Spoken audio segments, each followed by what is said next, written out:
All right. Hello, and welcome to the Everyday Tarot podcast, your deep dive into the divine wisdom of the tarot. I'm your host, Camille A. Saunders, healer, tarot reader, and professional witch. And today I'm joined by my guest, Wren Morrow. Would you like to introduce yourself? Hello, thank you for having me. My name is Wren Morrow. I am an outdoor boudoir and erotic adventure photographer based in the Pacific Northwest. And I guide individuals and couples through deeply embodied experiences in wild places and take their picture while I'm at it. Very cool. Thank you. So, yeah, if folks hear this episode and want to be a guest on the show, I have a guest inquiry linked in the show notes. And if you want to connect further with Wren, their Instagram is Wren Morrow and website wrenmorrow.com. And again, those will be linked in the show notes to grab those. So, yeah, let's dive in. And we thought today we'd actually pull a card to start, or I might pull two cards. I have I'll show you my Goddess of Love tarot deck. Since I gotta look at my self view so you can see, but Lovely. very like, yeah, for the divine feminine, and it's kind of like a sex magic deck, to be honest. So it's very fun. And we have like pink cards on the back, and we're like very red on the front. So I gotta add one more card in because I pulled it the other day. But yeah, is there anything you want me to ask about? I think I'll pull two cards, one for me and one for you, but anything that feels top of mind or Mm, Honestly, what's been feeling top of mind for me right now is my anxious attachment mm, thing and trying to pull myself back to my inner child and yeah, sit with okay. her. Yeah. Okay.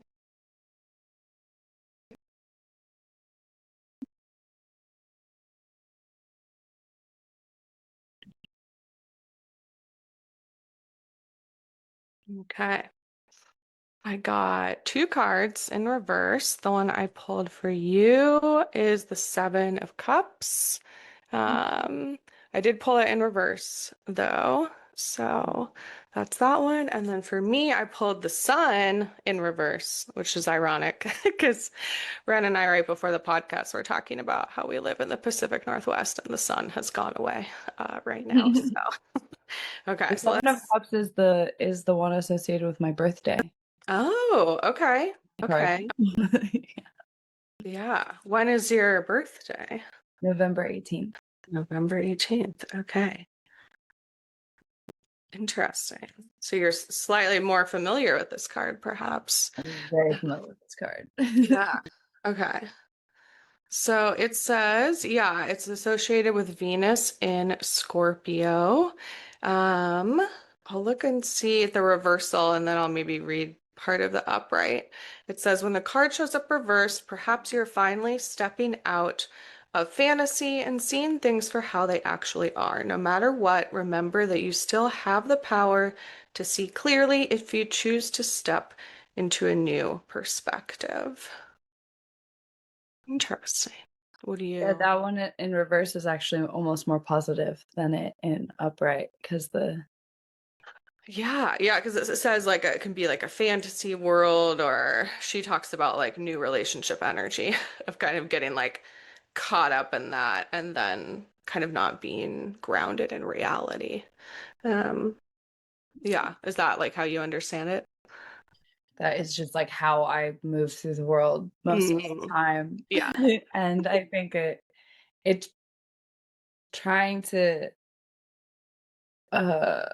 put that like more with my work, like letting my Mm, work be this very like fantastical, like are we in real life, are we not, what's good, like that seems to be a healthy outlet for it. But yeah, I'm certainly very guilty of limerence and just getting so swept up so quickly and like, get back here, girl, let it take time. And I'm like, but what? And I'm like, nope, Get over here. Yeah. Yeah. Well, I like that. Yeah, kind of like allowing that energy to go into your work. It probably does help in some ways, or like some focus there. Yeah, it says for the affirmation, so this deck has like a lot of has journal questions, affirmations, and sometimes it have a even has like a ritual for a card. So the affirmation says, I'm guided by my truth and clarity, by the actuality of love and romance. And the journal question says, how can I shift my perspective to own all the facets of this experience without getting lost in the fantasy? Mm. It gives me very like Pisces energy, Mhm. this card. Yes. The wateriness, the emotion. We even have like I feel like she's like a mermaid. We can like kind of see her like silvery tail Mhm. um here. Yeah, okay, okay. So you have to find how to ground yourself. Do you have grounding practices that you do? I mean, probably being out in nature helps. Yeah, nature helps a lot.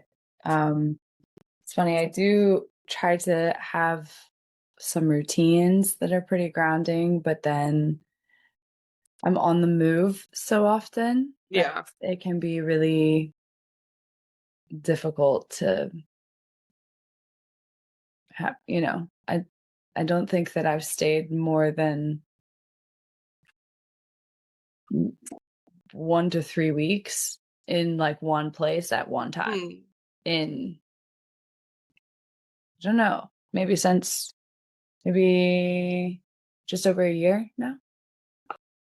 So Yeah. like just like constantly like and then like trying to find the ones that I'm like, oh, there's your grounding practice. And like I'm even like in this place now and my grounding practice is normally like starting the day with like this cup of water, but the water out the tap is like super rusty. So Hmm. I didn't have Yeah. bottled water, so I need to like go to the store to get it. So it's like my thing to like start the morning is like this like and I'm like, okay, or not. Like what. Yeah. Guess not. Okay.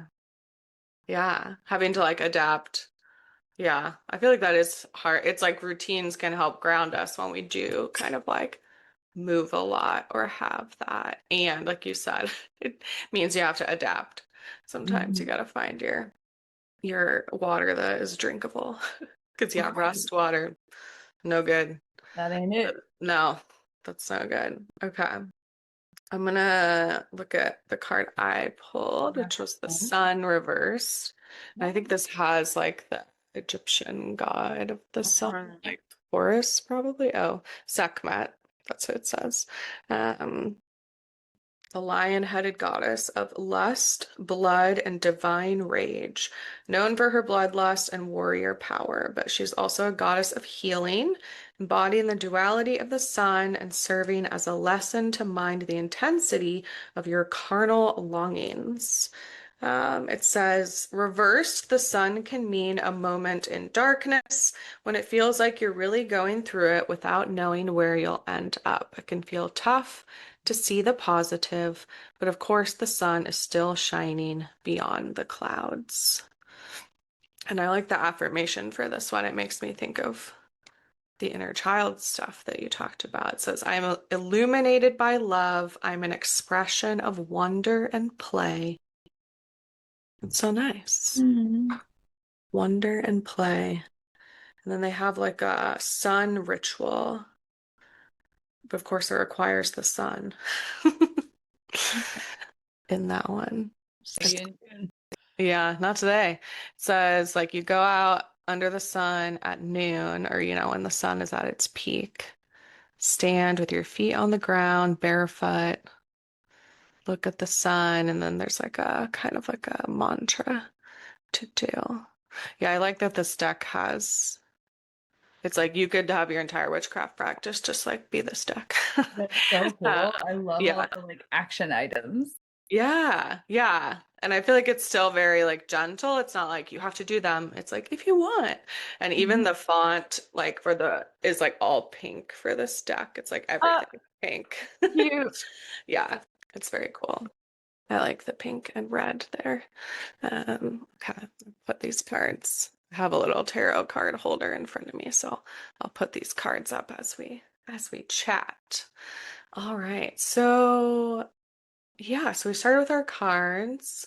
Is there anything from that of kind of this like trying to tap back into your inner child part right now that you've been like trying to do lately, or is this just kind of like a recent realization of like, oh yeah, I gotta kind of get back into that? Mm,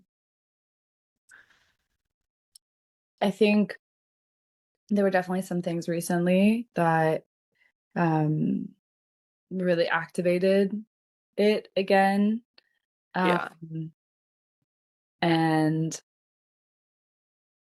just like thinking on how there's so many kinds of boundaries, and some of the boundaries that we need to have are just like not from like an emotional place, not like in a vindictive, like lashing type thing, but it's like, this is what I require. And if you can't do that, then I will put a boundary between me and you. Mm, And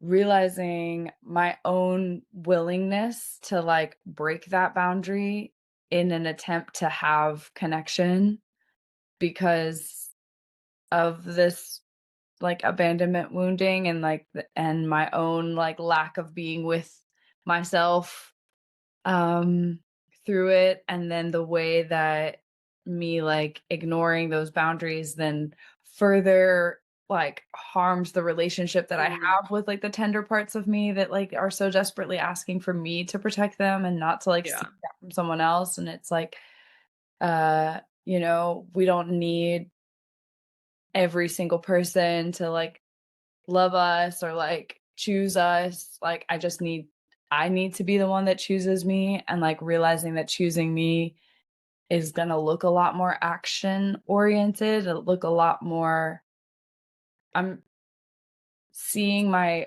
what I had formerly thought as like my capacity for grace and compassion is maybe actually just willingness to let people walk all over me in an attempt to have relationship with people who don't respect me.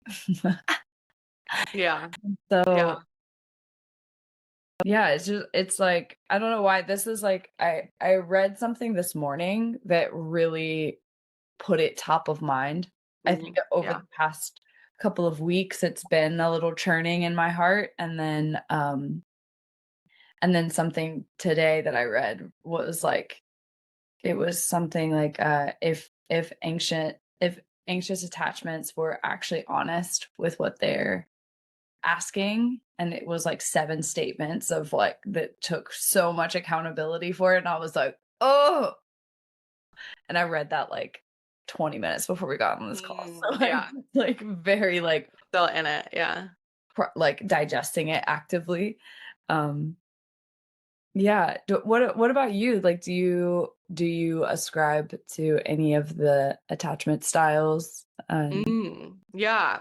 I definitely anxious attachment. Although I feel like I've been in like a 10-year relationship now, and I feel like that has like helped a lot of healing. I Mhm. think I can still like see those tendencies.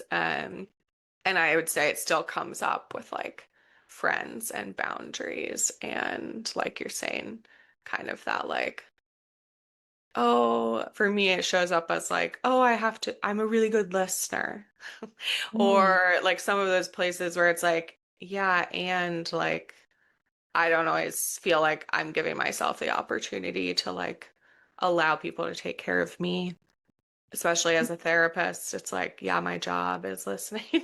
mhm. And in my work, it's very boundaried, right? It's like, it's an hour, it's this, we meet weekly. Like in my work, it feels easy, but then it's like in my personal life, that's Right. where it feels harder, where I still have to fight against my own, yeah, kind of internalized ideas of what it means to like be a good person, or like you're saying, like be gracious, which Mhm. means that that has looked like, oh, I just give and give and give, even in friendships.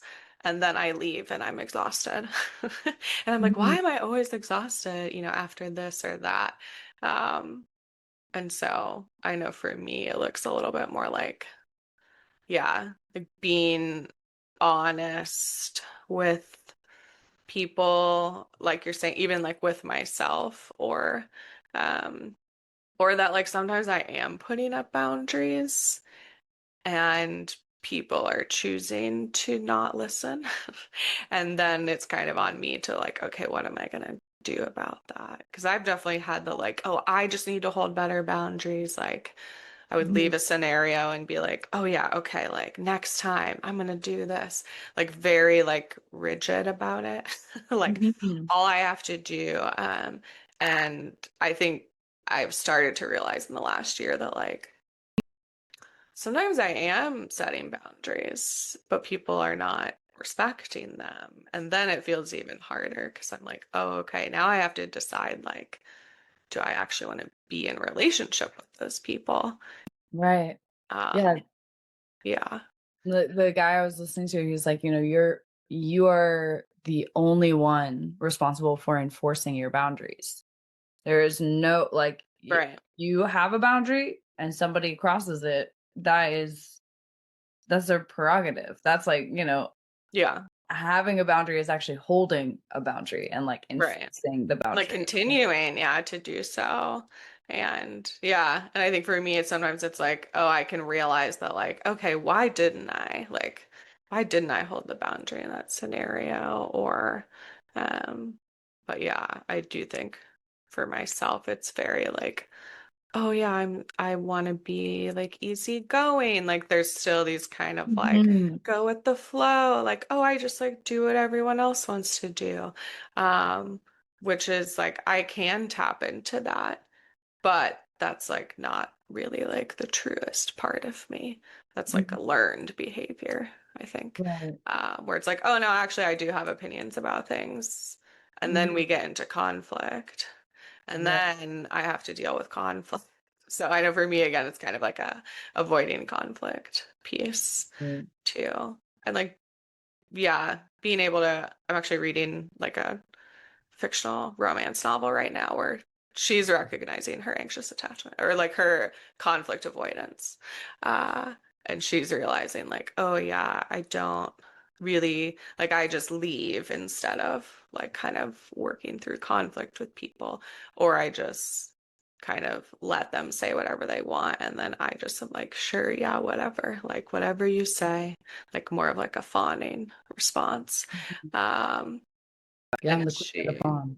yeah, yeah, right. It's like, oh yeah, goes along so well with the like, right, not wanting to be kind of like rejected or abandoned.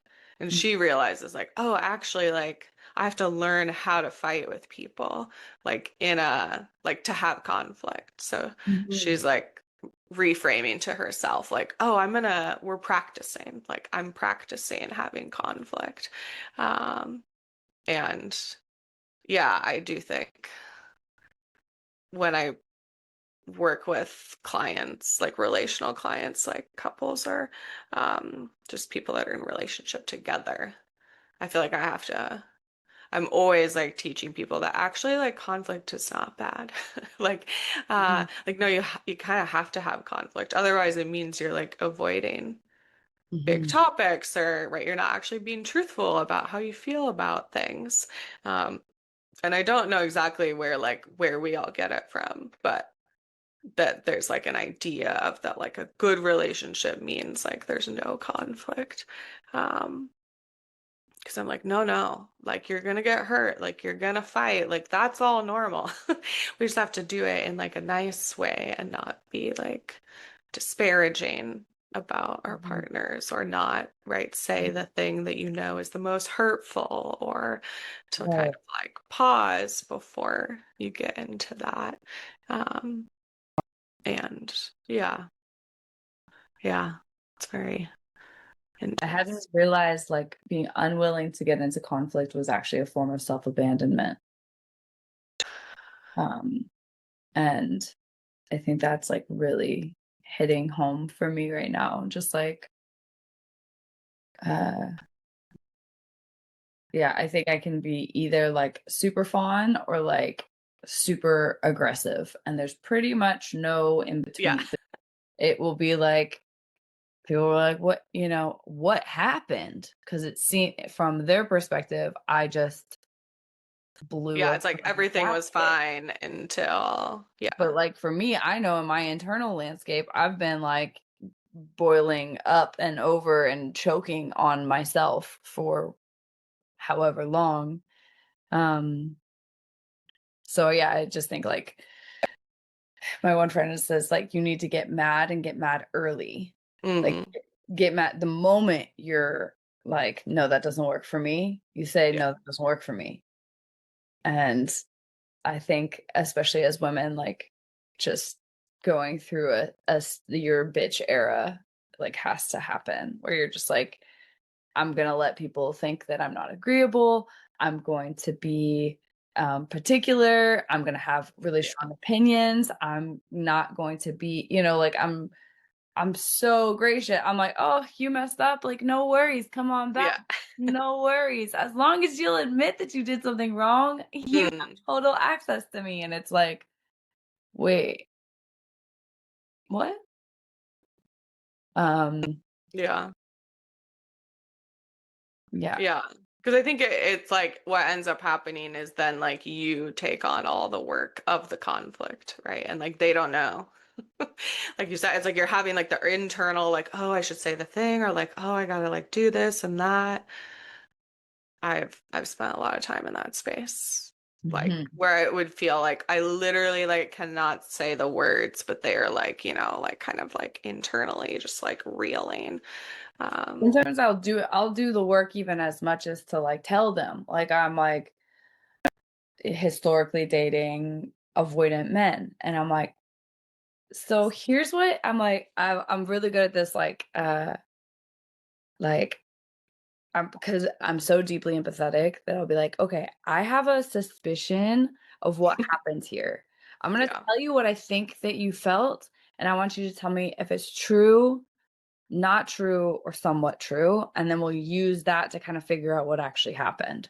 Yeah. And I will 98% of the time be 100% true. And they'll be like, holy shit, how did you know that I felt that way when I didn't know? And I'm like, well, because I just leave my body entirely and go into yours and feel all of your feelings so that Yeah. I can understand if I'm safe or like what's going on here. It's like, okay, I don't know if this is really the best course of action because it makes it to where I can, I know that we're all just hurting and we're all figuring out how to express ourselves with authenticity and work through our own triggers and all these things. And I'm like, no, that makes perfect sense that you got scared and you shut down and blah, blah, blah. And it's like, I'll understand their story so well that it's like, how could I not forgive them? How could I not Yeah. let them come back? And it's like, I'm just starting to wonder, like, is that my responsibility? Should I be doing that? Like, just Yeah. what does that really say about how desperately I just think that no one will be in my life that doesn't that treats me correctly on the of their own volition rather than me having to do all the work for them. Yeah.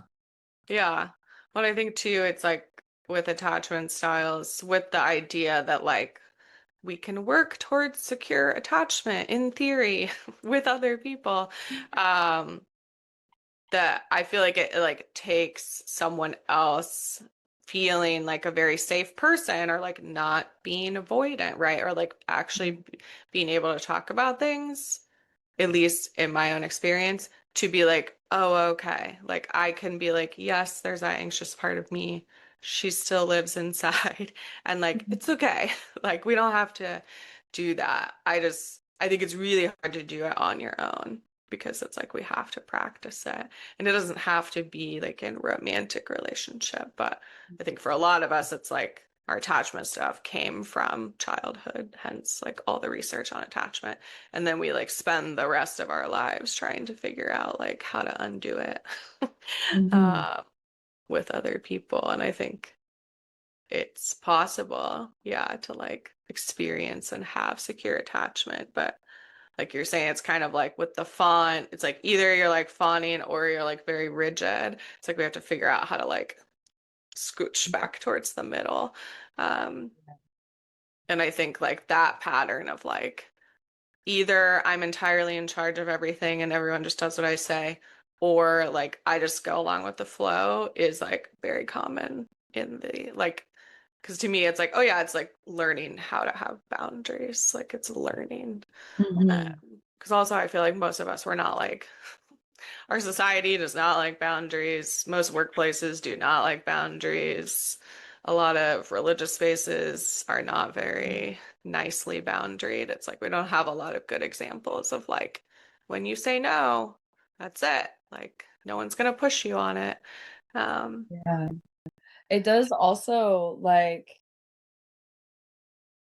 and this is a maybe a very slippery space to get in, but I am I am always intrigued by like the micro macro versions of things, yeah, like seeing the ways that things that these stories are playing out in many realms, you know? And uh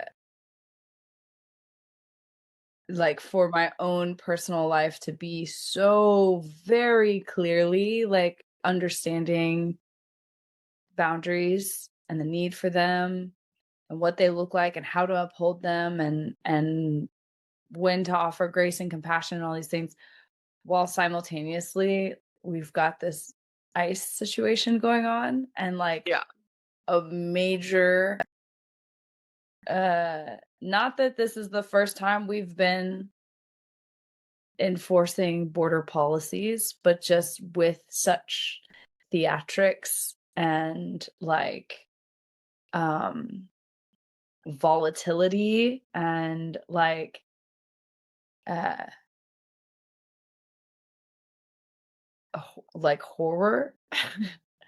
And I'm just like I don't have any like conclusions to draw from it as much as I just like can't help but notice, like, I'm like, "Huh, how is it that, like, in my own life, I'm so struggling with boundaries and understanding, like, how and when and where to hold them, while simultaneously my nation is, like, having a very public understanding of how we're enforcing boundaries and, like, what that yeah, should look like," and, um, I do not think that ICE is, like, uh that their final form is border enforcement. I feel like that is like the uh gateway introductory of these uh this horrific force that will then be able to be used for all kinds of things in my yeah. personal thoughts of it. But yeah, like what yeah, I don't really know. I feel like that's like kind of like a intense comparison to make, but I just couldn't help but notice it. Yeah, I mean, yeah, I think it sort of like starts to explain like why we find it hard, like especially as people who are raised as women to be like have boundaries. Because I feel like it's like, oh yeah, in like our government systems, in especially like our current political leaders, um, it's just like blatant authoritarianism, right? It's just like you Mhm. listen to me, otherwise you die, right? And that is kind of like what's happening with ICE. And it's like that Mhm. is the opposite. It's like the most, yeah, like violent way to have boundaries. Um, and I don't even really know if it's boundaries, but yeah, it's like it just makes me think like, yeah, no wonder. No wonder like the body feels so scared about like conflict or like putting Mhm. yourself out there when yeah, I mean a lot of the people that ICE has been killing have been people asserting boundaries to protect other people. Also, Mhm. it's not even just like that they're protecting themselves. It's like Mhm. they're saying, no, don't do that, or like, no, I'm filming, or these different things where, um, yeah, it's like you're saying, it's like enacting on a macro scale of like why you're not allowed to have boundaries. You're not allowed to have As an boundaries, but also, like, what happens, like I was saying, like, I'm either fawning or Yeah, right. It's submissive. like either you allow everything or you allow like nothing. Yeah. Right, and, that that can't be I do get violent when my boundaries are just so beyond being pushed and I can't Right. advocate for myself.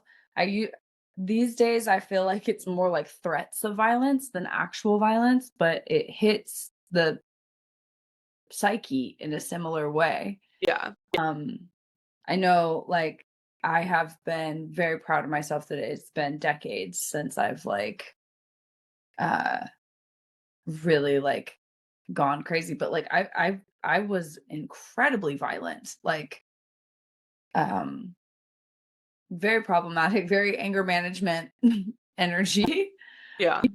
And so then I know how far I've come. And so I'll be like, "Oh, that was nothing." And this Yeah. person is like, "That was definitely a problem. That was definitely." Yeah. And so anyway, so just seeing our country, not really have much understanding or ideas for how to do this with grace and with firmness that like holds a boundary, and it's just this violent thing that's overreacting and not actually Yeah. It's very now reactive. everything's out. Now everyone's out. Now what and and Yeah. anyone who gets in the way is gunned down. Whoa, hold on. That can't be that that can't be the answer. Yeah. Well, I think too, it sort of is like this, it's like it brings up the way that like the only way to meet that is to like also, right, like escalate physical violence. It's which I'm Yeah. like, I'm not necessarily against, but of just like, okay, if this is how, yeah, ICE is gonna act or our president is gonna act, it's like, yeah, the only way they will listen is like to match at that level. Um, yeah, which like puts people's bodies on the line, Mhm. in that way. And yeah, it's like I again just kind of like think about like, oh yeah, in couples therapy, like I have to, or like I try to teach people how to like de-escalate things because it's like, yeah, if you're going in like yelling or like you're saying, right, you're going in with like getting physical or like throwing things, it's like our desire then becomes like, I gotta match it. I gotta like get Mhm. all the way up there. And it just often like continues to escalate. And I think like in that sense, I'm like, what I know works in that way is like taking breaks, right? Like recognizing, like, oh, I really want to throw something right now. That's a sign for me to like take a pause or like go on a Mhm. walk or, right, like do something to kind of like bring myself and again, kind of like convince my body that like actually we're okay. Like we're having conflict. That's okay. Um, Mhm. because yeah, I just think of like when I was a kid, and I feel like it's like, yeah, if you watch kids interact, there's a lot more physical violence, right? And it's just that like, oh, I can't like verbally communicate, and so I'm gonna do the thing I know how to do, which is like hold on to your arm really tight. Or I had long nails as a kid. Mine was like I was always like clawing my siblings, which I'm like I feel bad about, but it's like Yeah. I would get overwhelmed, right? And it was like that was the one thing that would like stop them doing whatever they were doing. Even though now, like you said, it's like, oh yeah, I've come far. Like I don't do that anymore. Yeah. Um, but yeah, it's like you feel that like overwhelm like internally, and it's hard to not like externalize it. Yeah. And I mean, we are animals. We are we've civilized ourselves quite nicely, Yeah. I guess. But at the core of it, like, I don't know, I'll just imagine it like a cheetah, like, be like, Yeah. "Hold on, sorry, I'm so sorry, I didn't mean Right. to, like, I growl didn't at mean to, you, yeah. I meant to ask you nicely, would you please stop trying to take over my territory?" It's like, no, that's not what a cheetah would do at all. And, like, are we that far much further? Like, I don't know, it's I can't Yeah. I'm not the Yeah, one. we've definitely like chosen through evolution that words are how we're like supposed to have conflict, right? Like I Mhm. even just my neighbors have like two puppies and watching those puppies play, yeah, all they do is like bite each other. And like the neighbor kid was like, "Why do they do that?" I was like, "Well, that's like how they learn and like how that's how they have boundaries and like that's how they learn like how sharp their teeth are and like yeah, it's like yeah, when you watch animals, you're like, yeah, that seems totally normal. And again, it's like they sort of grow out of it or like grow into a place where you don't necessarily have to bite your brother to get everything done, but like early on, Mhm. that's what works. And you like they're figuring out the boundaries also, Right, right? Of like, oh, okay, that was too hard. Cool. Okay, not gonna do that anymore. right. Which like yeah, we watch like kids do, like toddlers do that. That's why they love to say no, right? They're like figuring out boundaries. They're figuring Mhm. out like, oh, okay, putting my hands in the electric socket, not a good plan. Like, won't do that again. Yeah, slapping mom on the face, not the way. Not it. It's not it. But yeah, it's sometimes, especially as a therapist, sometimes I'm like, oh, I don't want to just like intellectualize everything because it's like we also have body language, right? Like you don't actually have to always say something for that to be the way we communicate. Um, and I think it gets like upheld as like that is the mature way. And like it's great that we can talk and communicate. That definitely helps. Um, but I also think that like yeah, that like if we just go off people's words sometimes and not their body language, Mhm. we are taking very different things from conversations like in that way. Yeah, Um, and I think like as people that are perhaps like more empathic, right? Sometimes like to our detriment. Um, it's like, or if you grew up having to be hyper vigilant, right? Like physically at all, then you pick up on all those like pieces of body language, even exactly. if, right, like they're not saying, I'm extremely upset right now. I had a really hard day at work, right? But they're like slamming doors and like emptying the dishwasher really loudly, like um yeah. And it's just like interesting that yeah, I think sometimes we're like, oh well, they didn't say it. So like I have to get them to say it. And it's like, well, Do no. you? Like, it was Right. communicated loud and clear. Yeah. Well, and like you're saying, right, it's like our tendencies always can be like, oh, I'll just fill in the blanks for them, right? Like I think this is what you're feeling. And they can be like, yes or no. And that can be helpful. But it's also like, well, eventually I want those people to learn for themselves how to Right. recognize, like, oh, I'm like really tense and I have a headache and I like kind of snapping at people. That's a sign that like I might be hungry or like I had a Mhm. rough day at work and I might need to go like chop some wood outside for a bit to like cool down. Yeah, because I think too like yeah, if we like just provide people with the words. I'm like, it's helpful and it makes it really easy for them to never learn like Right, the totally. emotions themselves, right? Or like to never learn that like, oh yes, this physical action is the sign that I'm Mhm. emotional in this way. Yeah.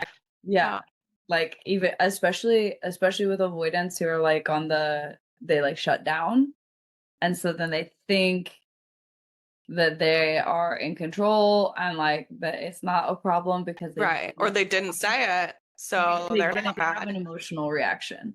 And Yeah. I'm like, bro, turning yourself into stone is an emotional reaction. Yeah, right. It's still like obvious. Yeah. Yeah, it's obvious, and it's also it's like I don't know. I think it's just as harmful to stone up as it is to explode. Like Yeah. these are both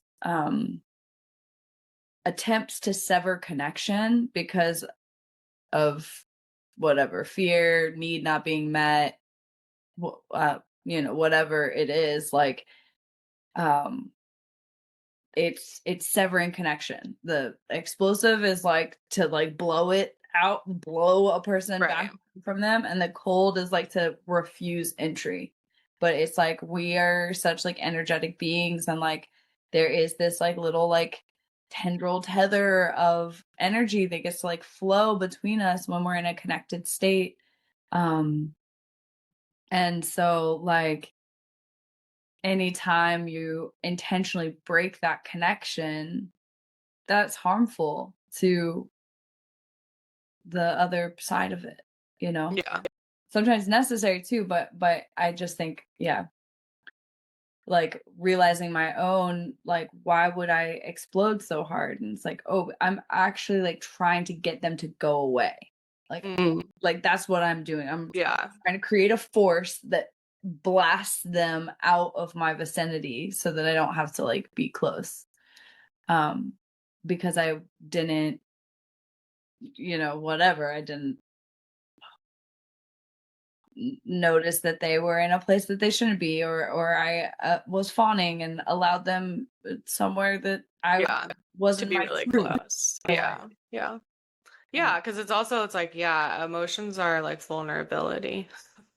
Yeah. Again, we think of like us as animals. It's like, oh, yeah, no wonder that like sometimes when we're feeling big emotions, it's like, oh, I just don't want to, yeah, I don't want to kind of like admit to them or like interact with other people about it.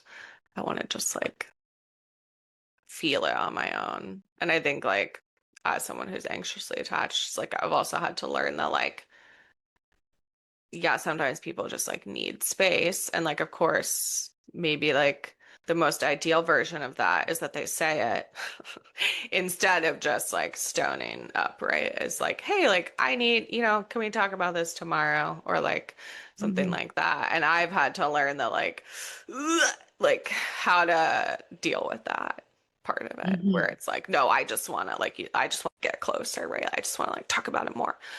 mhm. As Totally. like my own coping strategy to like, because yeah, it's like, oh, now I have to sit in the discomfort of like not really knowing maybe how they totally feel or feeling like, oh, did I hurt them? I think so. And now I have to like acknowledge that. Yeah, that like anxious, avoidant, who also always end up together. Like Mhm, that is what I see. It's like we don't actually like often to be with we aren't attracted to people necessarily that are like same as us. mhm. We like to find people that complement When us. when somebody gets anxious on me, I'll turn avoidant. Yeah, That's my right. I'm Because like, you're like, oh, dude, I'm a switch.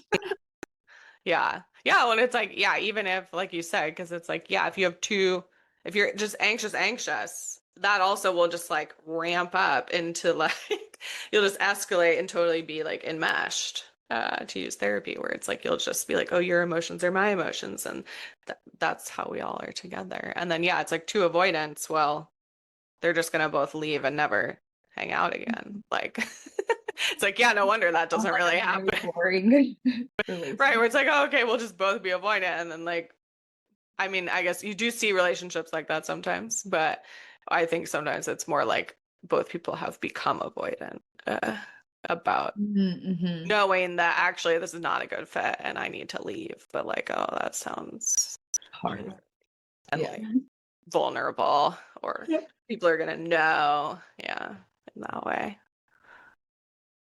Yeah. with all this conversation, I'm like thinking about how you work with people and kind of like allow them to be in their body and like come back to their body and have these different kind of uh unfolding, like flowering, blooming experiences. I don't know exactly what I'm gonna ask, but I'm like, there's something here about the like boundaries piece. And I think, again, I was listening to your podcast with Kayla, or you on Kayla's podcast, the Connected Pleasure podcast, and you were talking about kind of like the um like when you all are in the woods or whatever it is, and kind of you kind of holding the boundary with people of like, I'm gonna be looking out, I'm gonna have a thing to put over you. Just I'm gonna make sure that everyone feels like good. Yeah, how do you like step into that role of like I'm the one kind of like in the control position here, and I want to like have them feel safe and help them like bloom and unfold. Mm. Yeah, well, it was funny. Like at the beginning, I said there's so many different kinds of boundaries, and like Yeah. some of them are, or maybe they're all just boundaries, but there's like sometimes it's an enforcing, some Yeah.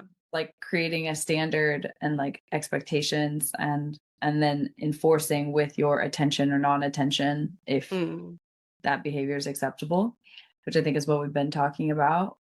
But then there's other ones that just really are like a container, and it's like holding a space, like setting an intention and like holding a frequency and like a boundary around an experience where it's like, okay, in here, like we're safe in here. And I Mm. think in my work, I'm definitely working with Mother Nature. I certainly do not have the powers of regulation uh and ease and beauty that she is just overwhelmingly. But it's like creating a container around this space and allowing um allowing for like a shedding and unraveling, Mm. a revealing to happen, um and a place where you don't have to be so guarded. I think in order to feel a sense of safety, someone has to be standing watch, you Mm. know? Yeah. Like, we are in a very dynamic world that is not inherently safe. It's inherently everything. There's really amazing, beautiful, soft grasses that also have bees with stingers, Yeah. flip Yeah. sides where you can fall off the edge, and like the tectonic plates shift and earthquakes happen and storms, and like there's just it the world is not inherently safe, um but it's not inherently cruel either or inherently dangerous. It's just it's everything. And so I think in order to create safety for people, it's not just, okay, like we're all safe here now. It's like somebody stands watch, somebody holds the vision. Somebody had, I am both physically like looking out, making sure nobody comes or sees, Yeah. like, oh, somebody's coming quick. Hi, put on a robe. Yeah. But there's also like energetically, like under my watch, we will not be cruel to our bodies. Under my watch, we will not be unkind to ourselves. Under my watch, we will see the best that there is to see here. And like, um, it's not like an attack on any sort of, um, if I notice insecurities like cropping up or whatever, like it is a space for those things to come up and come out, like Yeah. if you're going to take off your clothes in front of a stranger, you are going to have to address a few insecurities. Yeah. um, but like meeting those with laughter and play, I think are have really been crucial for me. I'm more of like a alchemizer in that way. Like I'm not trying to be like, no, don't think that about yourself. Sometimes some aspects of it, I'm like, girl, that is not your thought. Like, nip it. Yeah. But oftentimes it's just like, what do you mean? What are you talking about, girl? Like just and making it like irrelevant, I guess. Yeah. So yeah, I think yeah, the boundary is not just around like the space itself, but also around the vision of what we came to do, and why we came to do it, and how we're gonna get there, and holding that, um, so that my clients can like soften into like, okay, all right, and like are able to be in their disbelief of what the experience could be and allow it to like unfold. Yeah. Yeah. So how do you kind of co-create with the client like that vision that you're talking about? I think some aspects of it are just kind of understood. Like, I think that if you look through my portfolio at all, you're like, oh, cool. This is like the feelings that are already in the images have kind of set a tone. Yeah. Um, and then, so I think that the energy that it's going to feel a little playful, a little free, a little wild and brave, like all of that is coming through pretty clearly. So then it's really about uh understanding like what energy any particular client would like want to work with. There's so much available in the natural world as far as rivers or waterfalls or moss or forests or mountaintops or beach sides, or there's so many environments, and it's really about like understanding like what environment you feel like you would come alive in, that you Mm. would feel your most powerful, beautiful, bravest, most goddess like self. I've been even thinking of like switching the way that I've been asking this question for years, and honing it more towards like, if you were the goddess of blank, like Mm. what would you be the goddess of? Yeah.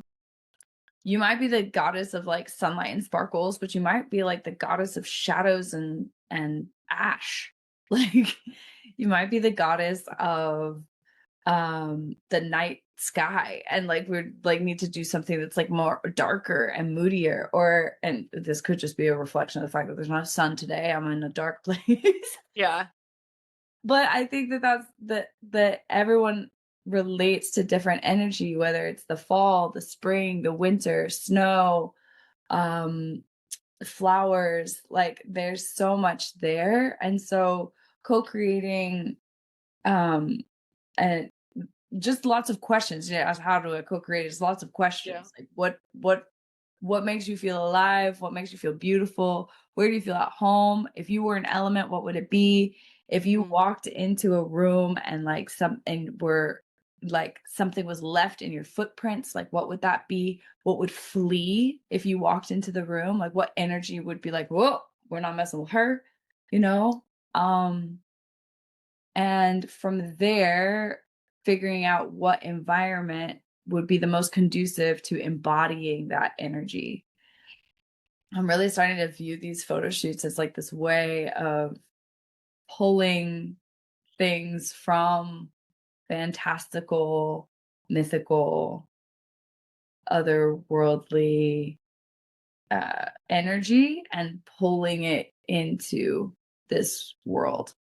When we talked about like my like taking my knack for fantasy and my um just affinity for the fantastical, putting that to good use by like, I just feel like I want one foot in reality and one foot in fantasy, and like think of our body as the bridge that Mm. allows for it to be real for each Yeah. moment.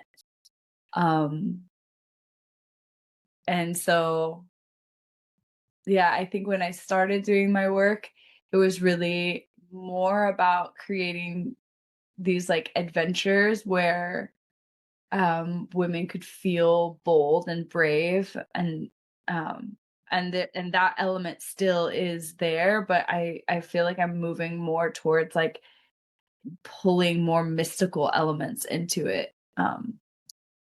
Yeah. Yeah. Yeah, that's very cool. How do you like to use tarot, like whether that's personally or in your work? How does it show up for you? When I first got a tarot deck, I will be using that thing all the time. I was asking so many questions. Yeah. And I didn't know that there was a difference between if it was upright or reversed. Can you imagine you out here asking the tarot all these decks, all these questions, and you're taking a reversed card answer as the upright answer? It was too Yeah. much. But yeah, um I love tarot and really oracle cards in general. Like uh I think that um I stopped thinking of it as this like answer guide as much as it was a place to practice presence, to Mm. practice grounding, to practice tuning in to the parts of you who are have a just a higher, grander view on your life. And um real I believe that we have access to that, that we are God, we have access to all of our self, and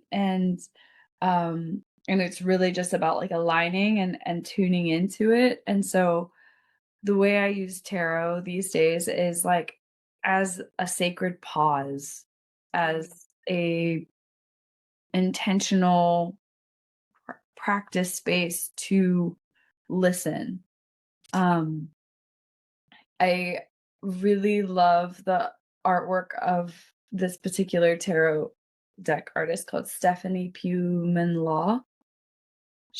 My first deck was the Shadowscapes, uh, Mm. Okay. which is so suited for my personality. And then I recently got her like Verdance one, which I have here. Mm. Um, this one's much softer than the Shadowscapes, which has been interesting because I did like its lack of softness. um, but what I really love about her work is that, at least for my fantastical self, Yeah. her artwork really is an invitation to just like fall into it and Oh, yeah. feel the energy of a card and help you focus in on like one aspect of what you're experiencing. Like when you have a question, you're like, oh, like what? Sometimes like just having a focal point can like bring so much of the story into focus. Um, I think that's like very true with photography too. Like it's like, oh my goodness, there's so much to look at, there's so much to observe, there's so much to see. Um, but then when it starts to feel like a story is when you pull focus to specific aspects. A leaf, a person, a tree, the way the river winds in a certain way. Um, and so much of what we are working through is story based, whether it's like old stories that are like stuck in our Mm. head, or Yeah. trying to figure out like where I am in my current story and what I should be heading towards. And so I just feel like tarot can be such an opportunity to kind of like help pull focus and help identify a story you're working with. Not as like, oh, like you have all the answers deck, but like help me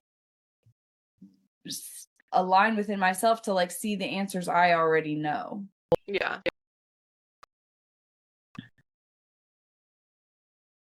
Yeah, I feel like I could imagine that also happening like with your photography when working with a client of kind of like bringing out things that they already feel or kind of like emphasizing parts. So how do you translate that if you're doing it indoors? How does Mm. that like look different? I feel like the indoor shoots do feel very different. They I oftentimes when I do it indoors, it's with couples, Hmm. but I've definitely done individuals indoors as well. I think that uh it really slows it down a lot, which has its own medicine. Um Outdoors, it's like pretty thrilling, pretty like adventurous and wild, and there Yeah. are moments where we're trying to slow down for sure. But it is the nature of it is a bit more va va voom. Yeah. Well, and like dynamic, like you're saying, right? It's like, oh, there's the weather, there's like Mhm. people, there's the nature parts, there's like a lot of different aspects going on. 1,000,000%. And we're having to like adapt to a bunch of different things. And when it's not Yeah. just me and the client, it's like me and the client and the weather and the trees and but you know, and so um yeah, I think that there's like a lot more ability to slow down inside, to be a little bit more like artistic with it sometimes. Doing more like I can like build out a set a little bit easier or Yeah. um which I am hopeful that at some point in my life I will really have beautiful access to an outdoor space that I can really like Also set. yeah Yeah. um that's like easy to get to but looks really wild because sometimes it's like I've got this like incredible green velvet couch that I want to Mm. bring into the middle of the woods so bad. Yeah. But it's like, we might have I'm gonna need a strong man. Yeah. That's Carry that out um, there. Yeah. but yeah, I think that the indoor ones really have a lot more capacity to just like dip into the goo of the body and like slow down. I have a friend who always says like move like you're moving through honey. Mm. And I think that's like more the indoor ones feeling is like, yeah, way slower, way more detaily.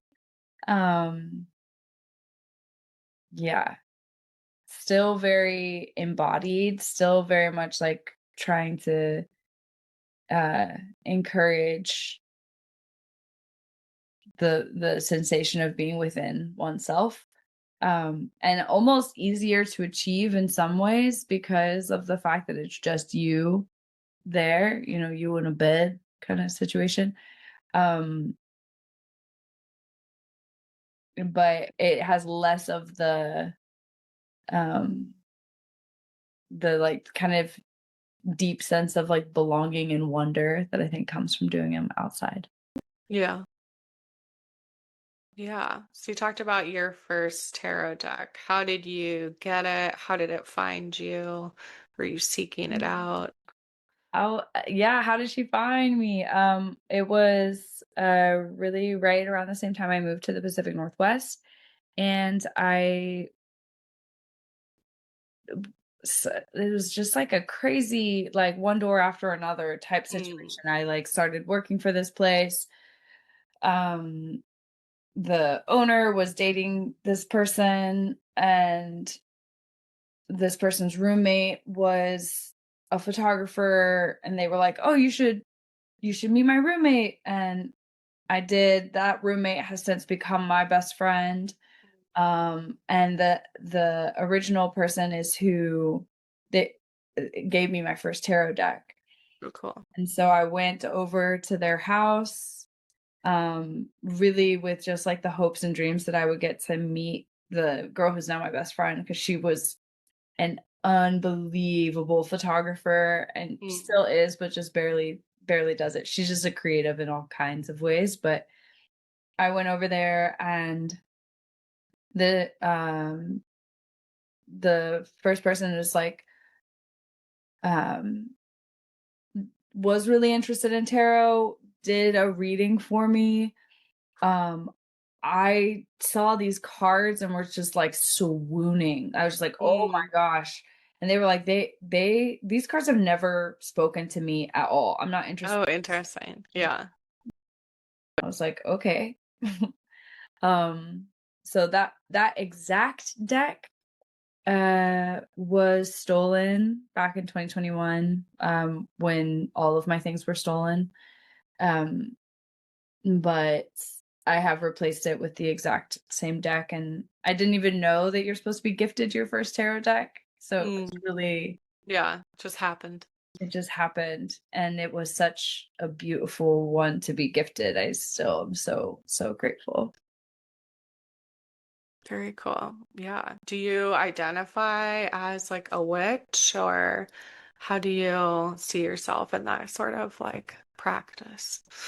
Mm. It's funny.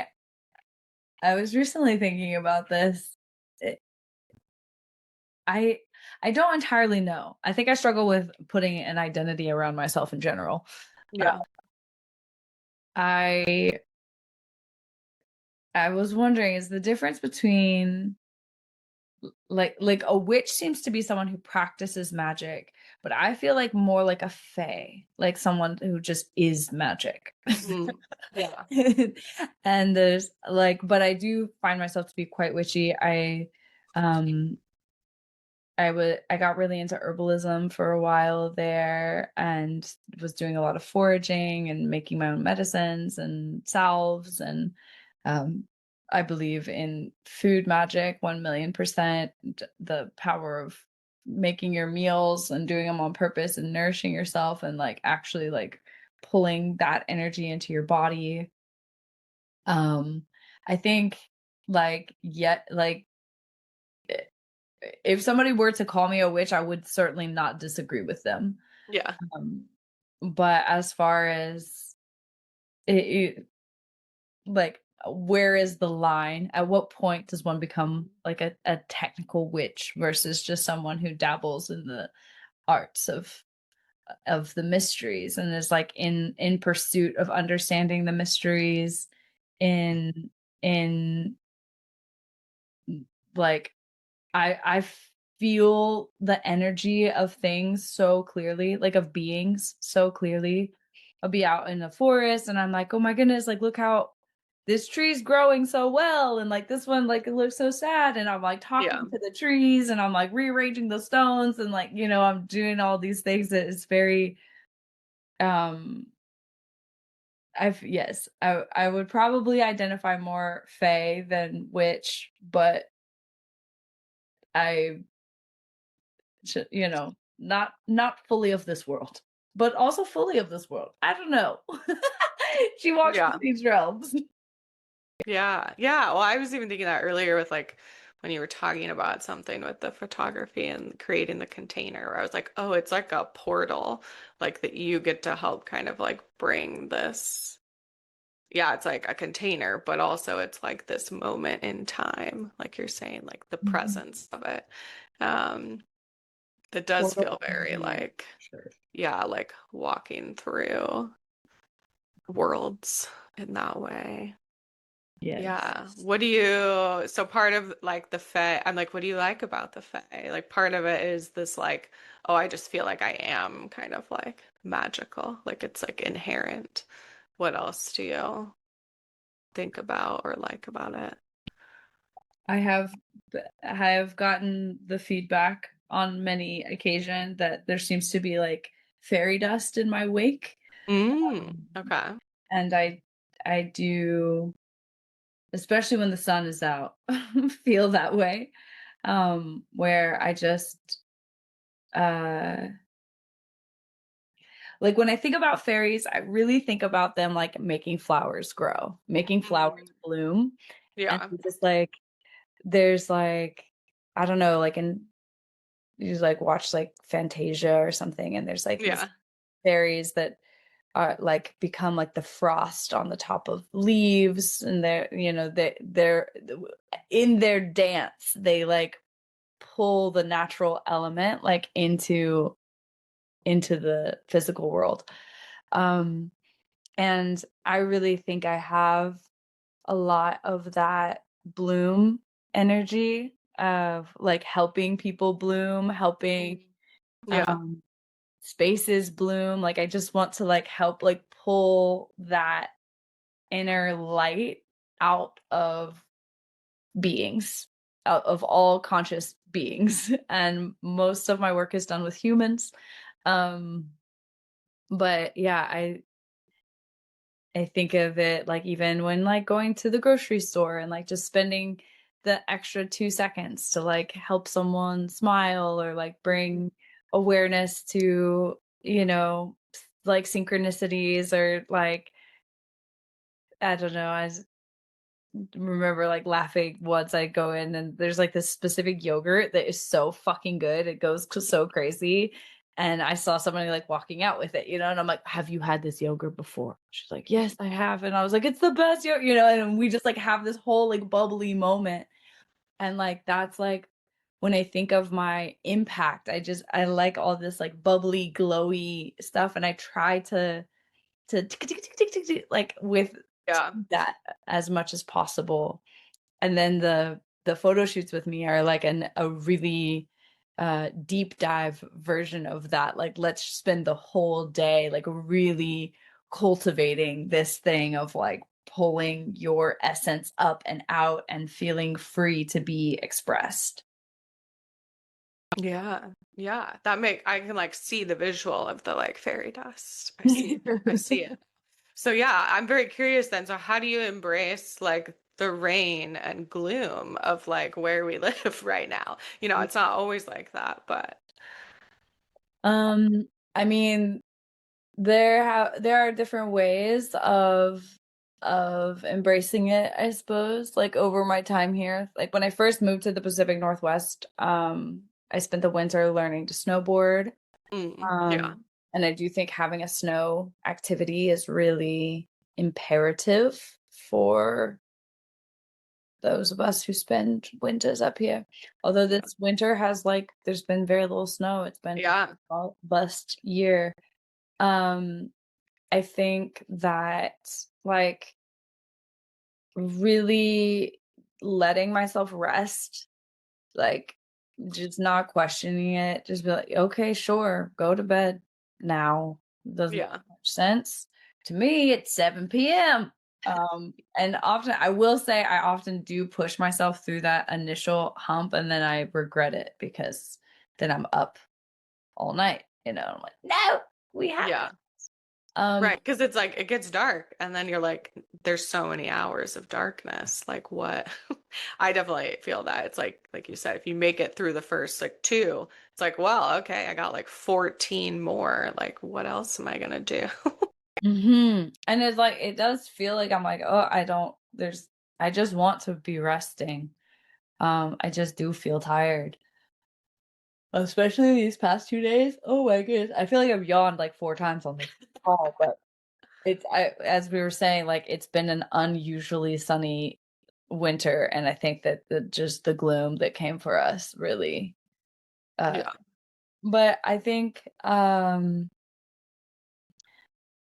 like still going outside, it's really nice like in the rain, honestly. Like if you can stay warm, Yeah. rain isn't so bad. If you can find ways to go play in the snow, that's incredible.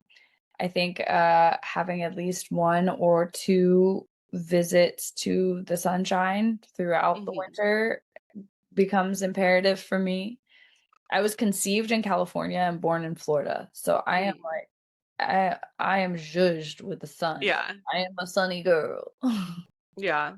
Yeah. Where do you have places you like to go in the winter or just anywhere where there's sun? I used to go a lot to California and then some to Mexico. There's even talk of yeah, there's maybe a little bit of suspicion of me going to Australia. Mm, Indeed. yeah. Um, but yeah, I think just like don't fight it. Just, Yeah. let yourself be sad and sleepy when you need to be. Go outside because you do still need to go outside. Make plans with friends. Have more cooking projects and read some books. Like it's not that bad. It'll be over soon. Yeah.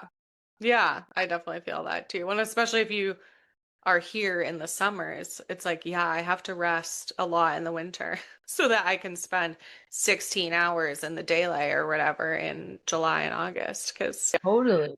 we get the other swing of things too in the nice way where it's like I just sleep less in the summer. Like, and I've just come to accept that that's okay. Like I have Mhm. more energy to do outside things. And yeah, I agree with the still going outside. Like it's very dark inside, but usually if you go outside under the It's not so bad. Yeah. yeah, under the clouds, it's still very bright, even though it's gloomy. Uh, Totally. Totally. yeah. And I was sharing with you earlier about, yeah, I have ducks and they just make me like enjoy the rain because they love the rain. They get so I know. excited when it rains and their water's deeper. They'll like dive under the water. It just like makes me so happy. They love it. So Well, that I helps me do enjoy. think having a duck in the Pacific Northwest seems imperative. Yeah, yeah. I know. I didn't know what I was missing. And now I live on like literal wetland. And so I'm like, yeah, more ducks are in my future. I Yay! had chickens. I still have chickens, but they definitely do not thrive in the wet, cold in the same way. So I'm hoping to get ducklings in the spring and then like have little babies. I know. Please let me come to photograph the ducklings. I would like. Yeah. Oh my God, that would be so fun. I know. I'm like, I want to do photos with you, maybe on my land, so we can go real crazy. I had a friend that when I just moved here like last year and I was telling them about that it's like a wetland part of it and she was like, "You're gonna become a swamp witch." And I was like, "Oh, I want to be a swamp witch." I didn't know, but now. So, we'll be thinking about that for our future photos. Oh my goodness, yes. That's what I'm Swamp saying. witch. Like there's so many different energies to be. My Yeah. sister wants me to do a full like we joke that I'm the fairy and she's the goblin. Oh yeah. And to be clear, I am quite goblin as well. So Yeah. you can't get manic pixie dream girl without depressed Right. like depressed Yeah. gremlin goblin. Yeah, exactly. um but we're just talking about like having her like doing this whole thing and just like get her like super like muddy and Yeah. like, gnarly and like it looks like she's just like lived there and finding berries and all the things. I'm like, okay, yes, very good. Yeah. Yeah. I like that. That's very cool. I'm just looking, see if there's any other questions I want to ask you. I think I asked most of them. Do you have anything else you want to share that I didn't talk about with you? I don't think so.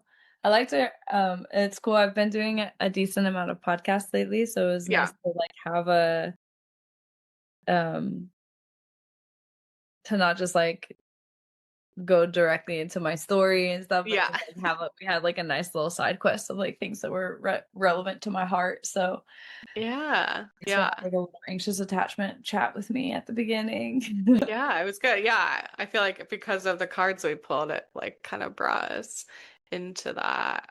And I'm like, this is like a potentially big topic, so we'll see how big, how much we get into it. But you sh shared, I think, on your website that you were raised in like purity culture, or that would be my language. Like, did you have to like unlearn associations of like evil witchcraft with tarot, or like, did Oh you? my goodness, What yes. was I was that certainly like? not allowed to have tarot. Yeah. I was like yoga was bad. Like I Mm. mean just but I think when I walked away from my religion, I became incredibly open to anything and everything. Yeah. I walked away from religion when I was 24, and I just kind of was like, all right, I have to remake my life. Like, what do I believe in now? What And tarot was honestly like one of my ways back to spirituality, which I think is Mm. incredibly healthy Yeah. outside of the context of Christianity. Like, I mean, I was praying, I was helping with demon exorcisms. I was like healing stuff. I spoke in tongues. Like, I was really in it, and I was in it because of the fact that I had all of these really remarkable encounters with spirit, Mm. where it felt so real, and there were Yeah. miracles happening. I like prayed for a girl who had scoliosis, and her spine straightened under my hand. Mm. I felt it. This was a girl I went to school with. This was not like a paid actor. Not that you could pay an actor to make your To spine straighten straight, their spine, but yeah. but like it went, and it was like these things kept me anchored into Christianity because of their power and because of the fact that that was, you know, supernatural. Um, when I walked away, I was like really sad to lose a lot of that, but I also I was so disappointed. I was so confused. I felt like I spent so much of my life trying to figure out God's will for it, and it was never becoming very clear. And then I Mm. moved into this space where like God, the universe, love, truth seemed to be more this like fabric, this thing that was like interacting with me, and that I would throw things into and it would throw things back, and it felt more conversational and more relational. Um and it felt more like God was interested in coming alongside me rather than like he's up in the sky with this like crazy, like super narrow path of exactly what I should do with my Yeah. life. And it more felt like, you show me what you want to do and let me bless it. And not that I don't know if I just gave God a he, him pronoun, but like whatever. Yeah. Well, it reminds me of the, yeah, sort of like authoritarianism, and then like learning that like, oh yeah, actually it feels more conversational. It doesn't have to be this like top down Mhm. thing that it just makes me again think of like the boundaries conversation we were having of like, Mhm. oh, right, like I can give some and then I feel like I get things back. Where I'm like, yeah, I think ideally when we use boundaries, like that is what happens. Like we all have our own boundaries and perhaps like they are a bit more fluid than sometimes we like intend to set.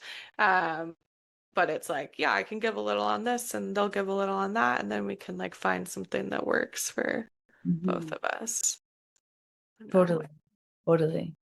Yeah. Yeah. And feels a lot more like consensual, There's a I lot think more too. consensual and conversational, Yeah.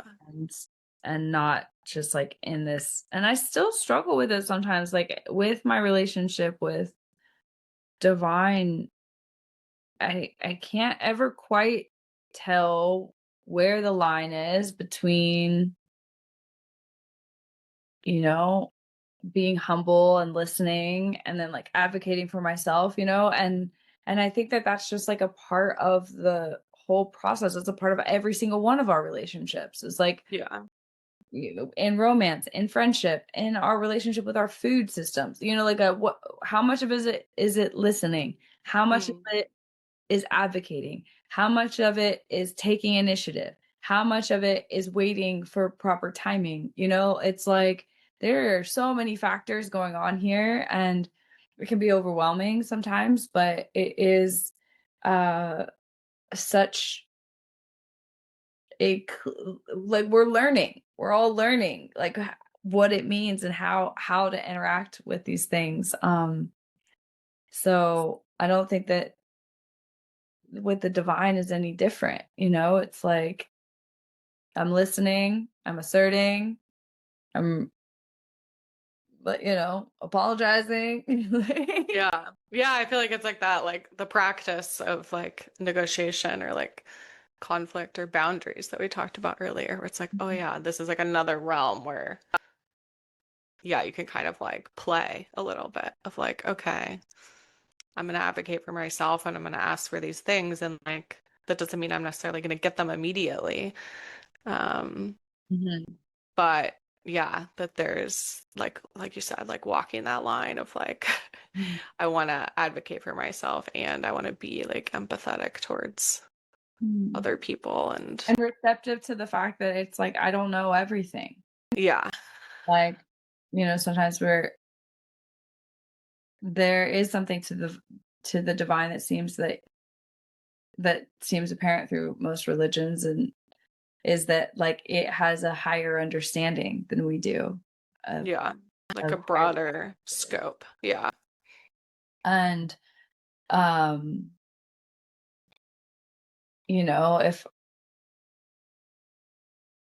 if I can trust that, like, you see what's coming, and have a little bit of not just like empathy, but also like humility to be like, yeah, maybe I don't know. Maybe this thing that I want really bad actually is not best for me. And like maybe you're looking out for me, and like trusting that and being grateful for that. And it's tiresome. I gotta go take a nap. yeah. It's like it's very nuanced in Mhm. that way. Yeah. It just makes me think of like, yeah, your photography and work with clients where it's like, yeah, we can have all the plans we want, and then if it starts raining, like we gotta adapt. Or like if someone comes along, we gotta figure out what to do. Yeah, do you use tarot with clients? Like what does that look like? Do you with Yeah, some people and then I like yeah, to bring decks. I'll bring both I used to have the archetypes cards by oh, Camille nice. A. Yeah. Used those ones a lot out there. I thought that those ones were really good for what I was doing, because you can break the cards up into the who, what, where. Okay. Yeah. And so we do like this little Mm, um story like that. And then sometimes I'll just do regular tarot as well. I feel I don't have all of the cards memorized or all of the understandings memorized. So when I do tarot specifically, I'm like always let them know, like, I'm not I'm happy to show you what I know and yeah. share what I can share. And That's why I love my deck so much, is that it's like it's very you can really feel the energy of the card even if you don't Yeah. fully know it. So just trying to like read it more like a story. But yeah, just like doing it sometimes at the beginning, but sometimes like towards the middle, like we're doing a couple different outfits usually. So it's like it can be like a nice break, and like we Yeah. settled in whew, settled into the energy, but not yeah, like uh I don't know, I feel like it's like a good like midway, like have stop and have some Like a yeah, check in, see what else yeah. might come of it. Yeah. Very cool. Yeah. Do you bring like all your decks? Do you like No, you're no, like I'm this bringing one too much. feels right. Okay. Yeah, uh, typically I'll bring the archetypes and the tarot. Okay. Mm, So you and got kind that's it. of one of each. Yeah. In that way. Okay. Well, we've been talking for a while, so I I feel like know. I'm like, we're good. I think so. Yeah. If anyone's still with us, wow, thank you so much. Yeah, truly. This is a Yeah. long Yeah, yeah. Well, yeah, and if folks want to work with you or connect with you further, they can go to your website, WERNMORROW.com, just your name, and same on Instagram, Wren Morrow. If folks want to be a guest on the show, the guest inquiry is in my show notes. I'll have the links for the decks that we talk about in the show notes and on my website. And thanks for joining us today on Everyday Tarot. The reminder podcast comes out Monday mornings. You can email me, me@CamilleASaunders.com, with your thoughts, questions, and more. All right, see you soon. Bye bye.